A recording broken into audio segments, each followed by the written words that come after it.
Ouais l'équipe, salut à tous, j'espère que vous allez bien. En ce samedi, on se retrouve pour la petite vidéo d'avant-match demain soir à partir de 21 h. Un match qui sera diffusé sur la chaîne Canal+, en direct du Parc des Princes, Paris Saint-Germain, FC Nantes.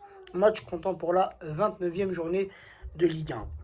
Les 5 derniers matchs, toutes compétitions confondues entre ces deux clubs, 4 victoires parisiennes pour une victoire nantaise. Et cette victoire, les amis, elle date du 17-04-2019. Et Nantes s'était imposé à domicile 3-2. Le FC Nantes, sur leurs 20 derniers matchs, toutes compétitions confondues, c'est un bilan désastreux. Il n'y a pas d'autre mot, j'ai pas envie d'être trop dur avec les Nantais qui vivent une saison compliquée, difficile. En tant que supporter parisien, on connaît. On est passé par là il y a quelques années en arrière. Donc, vraiment bon courage. Un bon courage aux supporters nantais qui vivent une saison vraiment compliquée. Donc, le FC Nantes, sur leurs 20 derniers matchs, toutes compétitions confondues, c'est seulement une victoire, les amis. Une victoire sur leurs 20 derniers matchs. C'est dingue. 10 nuls pour 9 défaites. Côté parisien, sur nos 20 derniers matchs, toutes compétitions confondues, 14 victoires, 3 nuls pour 3 défaites. Lors de la précédente journée de Ligue 1, c'était donc la 28e journée, c'était la semaine dernière, ça se joue un mercredi si je ne me trompe pas. Nantes recevait Reims à domicile, victoire des Rémois 1-2. Le Paris Saint-Germain s'était déplacé à Brest, victoire parisienne 0-3. Et mercredi, les amis, mercredi soir, s'est joué ce 8e de finale retour de la Ligue des Champions au Parc des Princes entre le Paris Saint-Germain et le Barça. Score final 1-1, ce qui a permis au Paris Saint-Germain de se qualifier pour les quarts de finale. Mais revenons 2 secondes sur ce match qui n'a pas été resplendissant. Ce match qui n'a pas été de tout repos pour nos joueurs, mais aussi pour nous supporters. Je t'avoue qu'on s'est un peu... On s'est un peu fait caca dessus, si je peux employer ce mot-là, parce qu'il y a mes enfants qui sont juste à côté de moi. Donc, pas trop de vulgarité, on va essayer. Mais en tant que supporter, ouais, on a eu un peu un flashback. Quelques flashbacks qui sont revenus de cette remontada. Un petit flashback aussi du match contre Manchester United, retour au Parc des Princes. Tu vois, un match où nos joueurs, je ne sais pas ce qui s'est passé. Moi, personnellement, j'en ai fait une déduction. J'en ai déduit que c'était voulu. Ce genre de match, ce match nul, ce 1-1, c'était voulu dans le sens où je pense que Pochettino, et encore une fois, ce n'est que mon humble avis, peut-être que je me trompe, mais peut-être que je me dis que Pochettino a donné cette consigne aux joueurs de ne pas trop en faire. Puisqu'on est parti sur ce match retour avec un avantage par rapport au match aller où on s'est imposé 1-4 chez eux. Donc on est parti avec un avantage au score, puis un avantage psychologique. Donc, est-ce que ce match-là, ce match nul, ce 1-1 n'était pas voulu, n'était pas une genre de gestion, de gérance, puisque les amis, encore une fois, on joue sur 3 tableaux. La Ligue des Champions, la Ligue 1, vu qu'on est 2e pour le moment, et c'est loin d'être fini, il reste encore 10 journées avec celle de demain. Et la Coupe de France, ce 8e de finale qui sera contre Lille mercredi, un horaire qui a été déjà décalé 2 fois.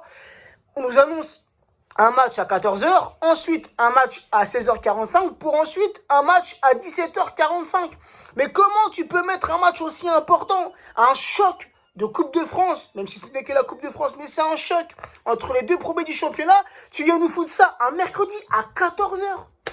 Non mais franchement, mets-nous ça en fin d'après-midi, c'est correct, mais pas 14 h.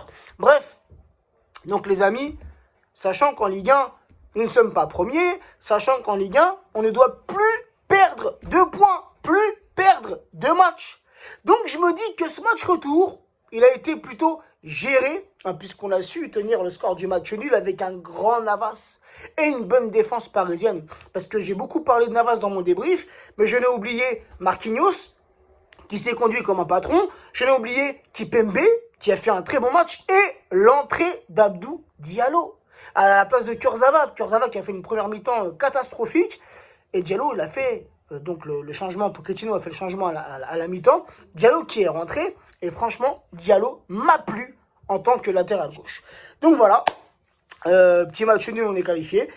Sinon, continuons les amis, pour demain, je n'ai vraiment aucune inquiétude. Le FC Nantes, comme je l'ai dit en début de vidéo, qui traversent vraiment une saison compliquée. Ils sont actuellement 19e, avant-dernier du championnat. Ça fait un peu bizarre de voir un club comme le FC Nantes, qui est un grand club français, qui a gagné le championnat de France à plusieurs reprises. Je n'ai pas les chiffres en tête. Mais non, le FC Nantes a toujours été un bon club de Ligue 1.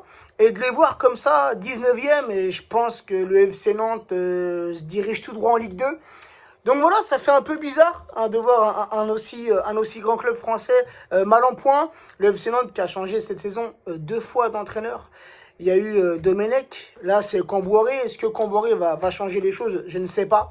Mais voilà, donc pour demain, franchement, je n'ai pas d'inquiétude. Et comme je l'ai dit, les amis, là pour les matchs qui nous restent, je vais vous les citer, les amis. Donc demain soir, c'est la réception de Nantes au Parc des Princes. Le week-end prochain, il y aura le déplacement à Lyon. À Lyon, les amis. Des concurrents directs. Ensuite, on enchaîne avec Lille. Donc là, les deux gros, ils arrivent. Là, c'est dans les prochains matchs que le titre va se jouer, les amis. On a Nantes. J'ai pas d'inquiétude. Après, c'est Lyon. Après, c'est Lille. Après, on va à Strasbourg. Après, on reçoit Saint-Étienne. Ensuite, on se déplace à Metz. On reçoit Lens. On se déplace à Rennes. On reçoit Reims. Et pour la dernière journée, on se déplace à Brest. Donc là, les amis, plus le droit à l'erreur. On ne doit plus laisser les matchs comme ça. On doit maîtriser tous les matchs de Ligue 1 qui nous restent pour finir champion. Pour moi, les gars, c'est une priorité. Oui, la Ligue des Champions, je mets ça au-dessus. Mais la Ligue 1, le championnat, les amis, à ne jamais sous-estimer. Pour moi, ça reste une priorité. Et hier, disons que le week-end a plutôt bien commencé, puisqu'hier soir, le stade de Reims et Lyon ont fait match nul 1 partout. Demain, vers 17h, si je ne me trompe pas, 17h, 17h05, il y aura ce choc entre Monaco et Lille. Donc, pourquoi pas un petit match nul ou bien une petite victoire monégasque. Et nous, par la suite, on s'impose. Comme ça, on est premier pour cette 29e journée. En tout cas, je l'espère. Bref, les absents pour demain, les amis. Juan Bernat, Moïse Kean, qui est toujours, par rapport au virus, toujours positif. Et Neymar est incertain. Peut-être que Neymar fera son retour demain dans le groupe parisien, mais c'est pas sûr à 100%. En tout cas, la petite compo que je verrai pour demain, les amis, j'apporterai un peu de changement par rapport au match contre le Barça. Je resterai dans ce 4-3-3 avec ce numéro 10 et cette pointe haute. Donc je mettrai Navas, bien évidemment, dans les cages parisiennes.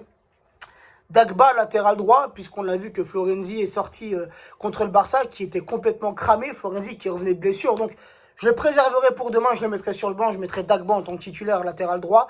Latéral gauche, je mettrai Diallo, les amis. Franchement, il m'a convaincu.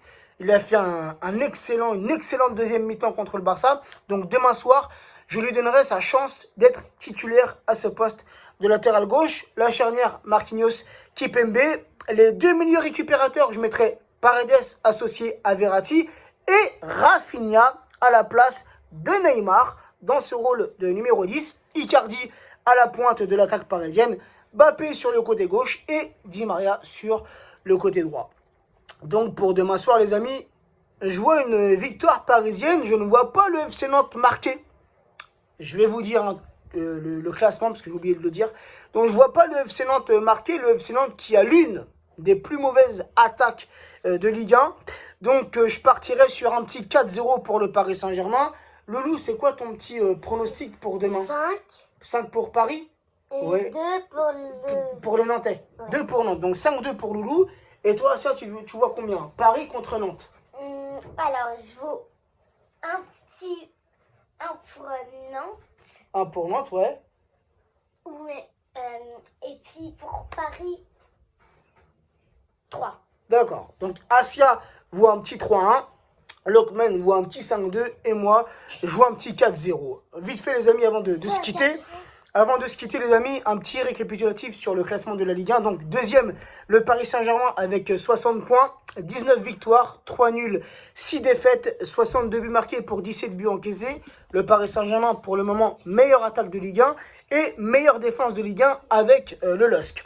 Et 19e, le FC Nantes avec seulement 24 points, 4 victoires, 12 nuls, 12 défaites, 28 buts marqués pour 44 buts encaissés. Donc les amis, n'hésitez pas en commentaire à me donner votre compo et votre prono. Sur ce, prenez soin de vous et bon week-end.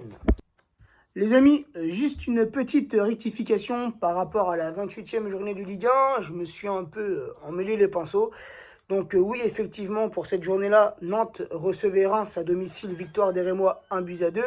Et le Paris Saint-Germain s'était déplacé à Bordeaux, victoire 0-1. Et non pas à Brest. Brest, c'était le week-end dernier, match qui comptait pour les 16e de finale de Coupe de France. Et là, par contre, on s'était bien imposé 0-3 contre les Bretons. Voilà les amis.